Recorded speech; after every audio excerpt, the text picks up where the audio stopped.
Di sini kasih pertama kali bersemi. Sebuah pertemuan dan perjalanan imajiner bersama Kristus. Shalom Bapak Ibu. Ada sebuah tempat yang tidak tercatat di peta dunia ya. Tidak ada di atlas. Tidak ada di Google Maps ya. Tidak ada papan jalan menuju ke sana. Tetapi setiap jiwa pernah melewatinya. Sebuah tempat sunyi di dalam roh manusia ini Bapak Ibu. Tempat di mana kasih pertama kali bersemi Bapak Ibu. Bukan kasih kepada dunia, bukan kasih kepada diri sendiri, bukan kasih yang lahir karena kebutuhan ya, kesepian atau ketakutan, tetapi kasih yang lahir ketika mata jiwa itu bertemu dengan wajah Kristus Bapak Ibu. Dan malam ini, marilah kita melakukan sebuah perjalanan imajiner bersama Sang Juru Selamat. Bukan sekedar membayangkan, tetapi mengizinkan Roh Kudus untuk membawa hati kita masuk ke lorong-lorong kasih yang mula-mula Bapak Ibu. Sebab banyak orang yang masih pergi ke gereja, tetapi sudah kehilangan harum taman yang pertama itu ya. Masih bernyanyi, tetapi jiwanya dingin Bapak Ibu. Mereka masih melayani, tetapi tidak lagi menangis di kaki salib Bapak Ibu. Mereka masih menyebut nama Yesus, tetapi hati mereka itu jauh dari detak kasih mula-mula. Dan Kristus berkata kepada jemaat di Efesus, "Aku mencela engkau, karena engkau telah meninggalkan kasihmu yang semula." Wahyu 2 ayat 4. Bukan meninggalkan gereja, bukan meninggalkan pelayanan Bapak Ibu, tetapi meninggalkan kasih yang semula Bapak Ibu. Nah, jalan sunyi itu kini dimulai Bapak Ibu ya. Bayangkan engkau sedang berjalan sendirian. Hari mulai gelap, langit abu-abu, angin dingin, jalan panjang dan kosong. Di tanganmu ada semua yang dunia pernah berikan. Keberhasilan, luka, kenangan, kegagalan, ambisi, dosa tersembunyi, air mata yang tidak pernah diceritakan kepada siapapun ya. Tetapi anehnya, semakin banyak yang kau genggam, semakin kosong jiwamu. Lalu di kejauhan engkau melihat seseorang berdiri. Bukan raja dengan mahkota emas ya, bukan seorang penguasa dengan pedang besi ini. Ia berdiri sederhana, matanya penuh kasih yang tidak dapat dijelaskan oleh bahasa manusia ya. Dan ketika ia memandangmu, rasanya seperti seluruh hidupmu itu terbuka di hadapannya. Tidak ada yang tersembunyi lagi. Ia melihat dosamu, tetapi tidak membencimu. Ia melihat kehancuranmu, tetapi tidak meninggalkanmu. Ia melihat pemberontakanmu, tetapi matanya tetap penuh belas kasihan. Dan untuk pertama kalinya, engkau merasa benar-benar dikenal. Bukankah itu yang terjadi pada Simon Petrus? Ketika ia gagal menangkap ikan sepanjang malam, Kristus datang. Dan setelah mujizat itu, Petrus tidak berkata, "Guru, ajari aku sukses." Tidak, ia berkata, "Tuhan, pergilah daripadaku, karena aku ini seorang berdosa." Lukas 5 ayat 8. Kasih pertama selalu dimulai dengan kesadaran bahwa aku ini berdosa, tetapi dia tetap datang kepadaku. Di sini, kasih itu mulai bersemi.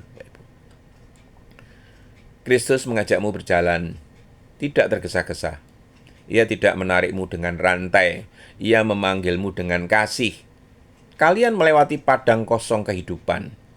Dan anehnya, padang gurun mulai berbunga.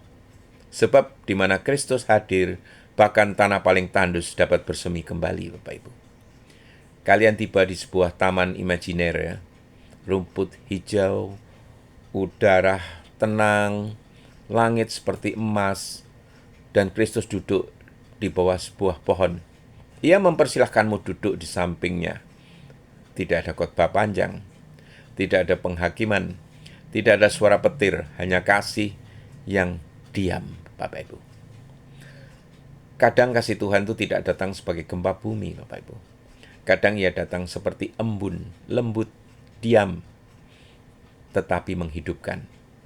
Dan di sanalah hatimu mulai pecah, air mata mulai jatuh. Bukan karena takut neraka, tetapi karena akhirnya engkau menemukan pribadi yang selama ini dicari oleh jiwamu. Seperti Maria Magdalena yang menangis di kaki Yesus, dunia menyebut wanita berdosa, tetapi Kristus melihatnya sebagai jiwa yang haus akan kasih yang sejati, Bapak Ibu. Betapa banyak manusia mencari cinta ke sana kemari, padahal yang mereka rindukan itu sebenarnya adalah Kristus. Sebab hati manusia memiliki ruang yang hanya dapat diisi oleh Dia.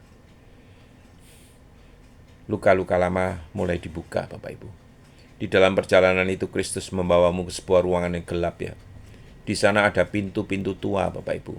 Di setiap pintu tertulis pintu pengkhianatan, pintu kegagalan, pintu trauma, pintu dosa rahasia, pintu penolakan, pintu kepahitan, dan engkau berkata, Tuhan jangan buka ruangan itu. Tetapi Kristus menatapmu lembut. Sebab kasih sejati tidak hanya memeluk, Bapak Ibu. Kasih sejati juga menyembuhkan. Ia membuka pintu pertama, engkau melihat dirimu yang pernah ditolak. Pintu kedua, dirimu yang pernah hancur. Pintu ketiga, dosa yang bertahun-tahun kau sembunyikan dan engkau mulai menangis. Tetapi Kristus tidak mundur, Bapak Ibu. Ia masuk ke setiap ruangan gelap itu bersamamu. Inilah Injil. Kristus tidak hanya mau masuk ke ruang tamu hidupmu, Ia mau masuk ke ruang bawah tanah jiwamu. Mazmur berkata, sekalipun aku berjalan di dalam lembah kekelaman, aku tidak takut bahaya, sebab engkau besertaku. Mazmur 23 ayat 4. Perhatikan, Daud tidak berkata ia terhindar dari lembah, tetapi Tuhan berjalan bersamanya di dalam lembah itu. Bapak, Ibu, dan saudara-saudara terkasih, salib itu masih berdiri loh. Perjalanan berlanjut ya. Kini kalian tiba di sebuah bukit. Gelap, anginnya keras. Dan di sana berdiri sebuah salib. Bukan salib emas di kalung manusia, bukan. Bukan simbol agama ini, Bapak Ibu. Tetapi alat kematian ini. Dan Kristus memandang salib itu, lalu perlahan ia berkata, disinilah aku membuktikan kasihku kepadamu.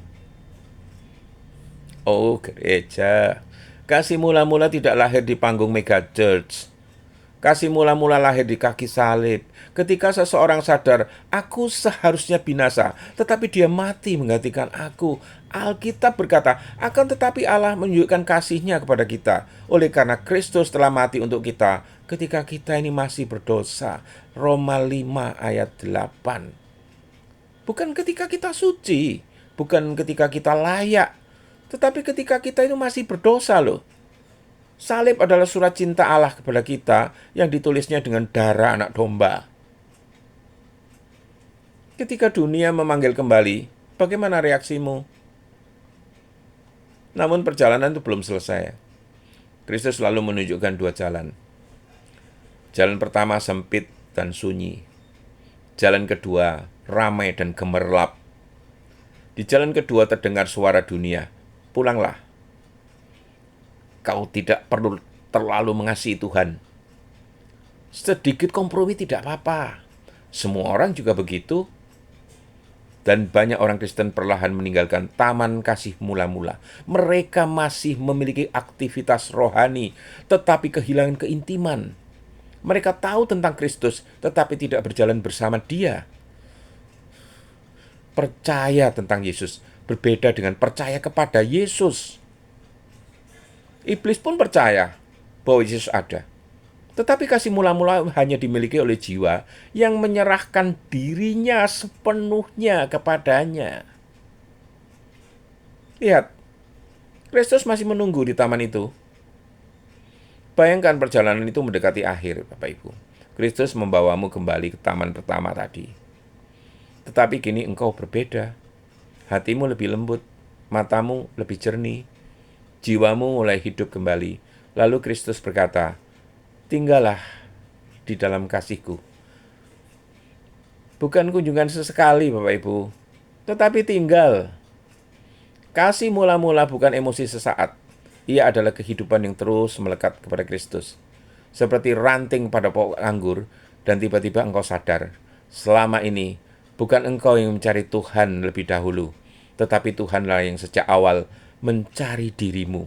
Seperti ia mencari Adam di taman. Di manakah engkau? Seperti gembala mencari domba yang hilang. Seperti bapa yang menunggu anaknya pulang, Bapak Ibu.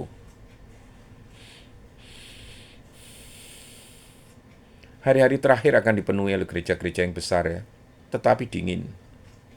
Penuh aktivitas, tetapi miskin hadirat. Penuh pengetahuan, tetapi kehilangan air mata penonton. Namun Tuhan sedang memanggil sebagian jiwa untuk kembali ke taman yang mula-mula ya.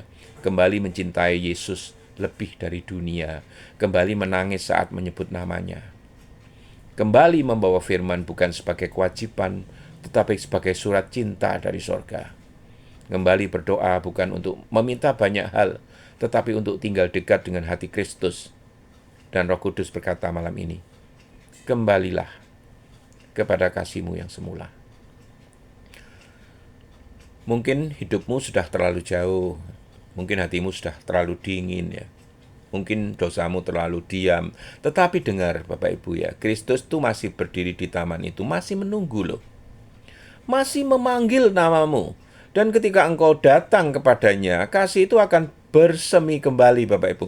Bukan kasih palsu dunia, bukan kasih yang tergantung keadaannya, tetapi kasih kekal dari anak Allah. Kasih yang tetap tinggal bahkan ketika dunia runtuh. Kasih yang tetap menyala bahkan ketika malam paling gelap datang. Dan kasih pertama yang pertama kali bersemi ketika jiwa bertemu dengan Kristus. Amin.